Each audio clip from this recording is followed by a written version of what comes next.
Hello යාළුවනේ. ඔන්න ඉතින් එක දවසක් අපේ දසුන් කොල්ලා හීනයක් දැකලා. ඉතින් මේ හීනේ මොකද්ද කියලා මගෙන් නම් අහන්න එපා. ඒක මම දන්නේ නැහැ. බලමු අපි දසුන් කොල්ලගෙන් අහලා. හලෝ යාළුවනේ. මම අද හීනයක් දැක්කා.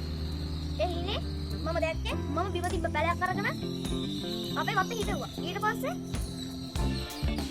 ඒ පැලේ ලොකු වුණාට පස්සේ ඒ පැලේ මම ලොකු යනකොට යාළුවනේ දැන් ඔයාලා හිතන්න එපා මං කොහොමද පැලෙන් දනෝතෙක් වෙන්නේ කියලා. මොකද මට ඒ හීනේ දනෝතෙක් වුණත් කොටස බලා ගන්න බැරි වුණා. මොකද මම ගැස්සිලා හැරුණානේ. දැන් ඔයාලා දැනගත්ත නේද දසුන් කොල්ලා දැකපු හීනේ? ඉතින් මේ දසුන් කොල්ලා හිතන් ඉන්නේ එයා දැකපු හීනේ ඇත්ත වෙයි කියලා. අපි බලමු දැන් දසුන් කොල්ලා මොකක් කරයිද කියලා. හරි ඒකට කමක් නැහැ යාළුවනේ. මට හිතෙනවා මගේ හීනේ ඇත්ත වෙයි කියලා. මම හීනේ දැක්කේ මෙන්න මේ වගේම පැලයක්. ගලවලා අරන් ගිහින් වත්තේ හිටවන්නේ. මම ඔන්න ඉතින් අපේ දසුන් කොල්ලට එයා හීනෙන් දැකපු පැලෙත් හම්බ වෙලා. දැන් නම් ඉතින් මෙයා අනිවාර්යෙන් හිතන් ඉන්නේ එයා මේ පැලේ හිටවුවම ධනවතෙක් වෙයි කියලා. ඉතින් මෙයා ධනවතෙක් වෙයිද කියලා අපි බලමුකෝ.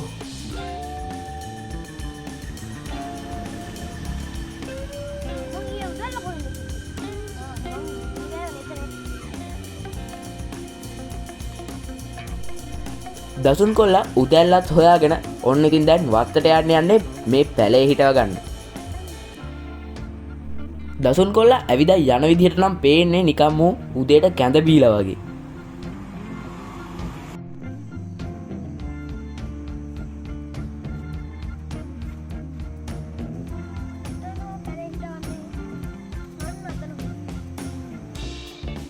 ඔන්න ඉතින් යාළුවනේ දසුන් කොල්ලා පැලේ හිටවන්න තැනකුත් හොයාගෙන වගේ. එයා ඉතින් දැන් පැලෙත් බිමින් තියලා පොඩ්ඩක් වටපිට බලලා පැලේ හිටවන්න තැන සුද්ධ කරගන්න තමයි හදන්නේ. ඉතින් යාළුවනේ මම ඔයාලට තව පාරක් කියන්නම්කෝ අපේ දසුන් කොල්ලා දැකපු හීනේ. අපේ දසුන් කොල්ලා හීනෙන් දැකලා තියෙන්නේ එයා ඇවිදලා යනකොට බිම තිබිලා එයාට පැලයක් හම්බෙලා තියෙනවා. ඉතින් එයා මේ පැලේ නිකමට වගේ අරන් ගිහිල්ලා වත්තේ හිටවලා. ඉතින් මේ පැලේ ලොකු වුණාට පස්සේ අපේ දසුන් කොල්ලා ලොකු ධනවතෙක් වෙලා. ඉතින් මෙයා ධනවතෙක් වුණ කොටස නම් මෙයාවත් දන්නේ නැහැ. මොකද මෙයා ඒ කොටස හීනෙන් දකින්න කලින් මෙයා හීනෙන් නැගිටලා. ඔයාලා හිතන්නේ මේ හීනෙන් දසුන් කොල්ලා කොහොම ධනවතෙක් වෙන්නේ නැද්ද?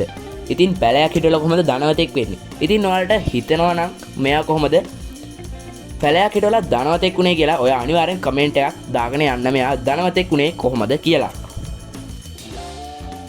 ඉතින් යාළුවනේ දැන් ඔයාලා හිත ඇත්තේ මේ කතාවේ අන්තිමට මොකක් වෙයිද කියලා. ඉතින් ඒක නම් මටත් හිතා ගන්න බෑ. අපි බලමුකෝ.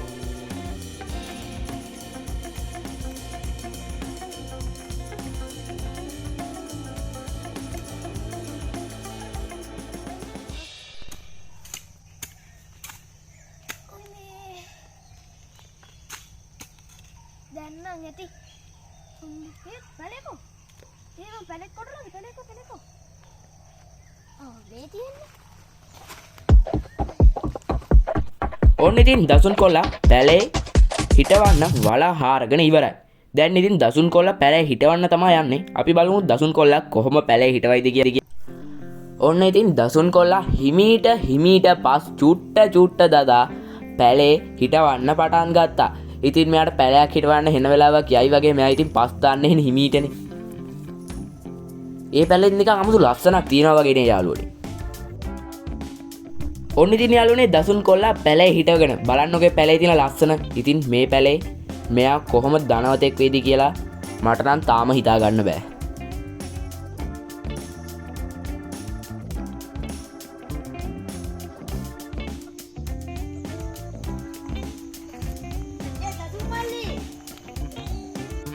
ඔන්න ඉතින් අපේ දසුන් කොල්ලගේ යාළුවෙක් දසුන් කොල්ලව හොයාගෙන ඇවිල්ලා. මොකක්ද මං කරන්නේ? එළ වෙලාවත් ඉස්ස හොයන්නේ.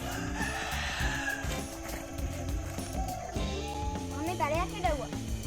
මේ කැලෑ ගහ. මේකේ කිසි ප්‍රයෝජනයක් නැද්ද? මේකෙන් මොන ප්‍රයෝජනයක් ගන්නද? ඕන්න මේක හරකෙට කන්න දාන්න පුළුවන්.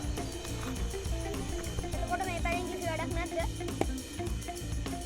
මොකක්ද දන්නවද මම මේ පැලයක් හිටවුවා? මොකද මම අද හීනයක් දැක්කනේ. ඒ හීනේ උනේ මම ජීවිතේ පැලයක් බලන් ඉන්න පැලේ හිටවුවා. ඊට පස්සේ පැලේ ගිහම මම දනවතෙක් වුණා. දනවතෙක් වුණ සීනේ බලා ගන්න බැරි වුණා. හැරුණානේ. හිතුණා. උඹ ඉතින් ජීවිතේ පැලයක්වත් හිටවලා තියන අය. මම කාලා කන්නේ. කාලේ කන වැඩක් නම් කරේ.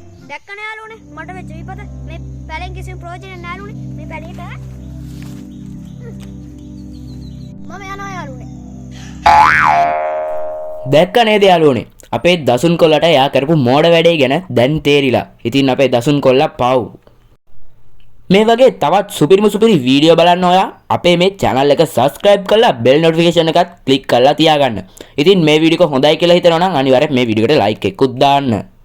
අපි එහෙනම් නැවත තව වීඩියෝ එකකින් හමු වෙමු.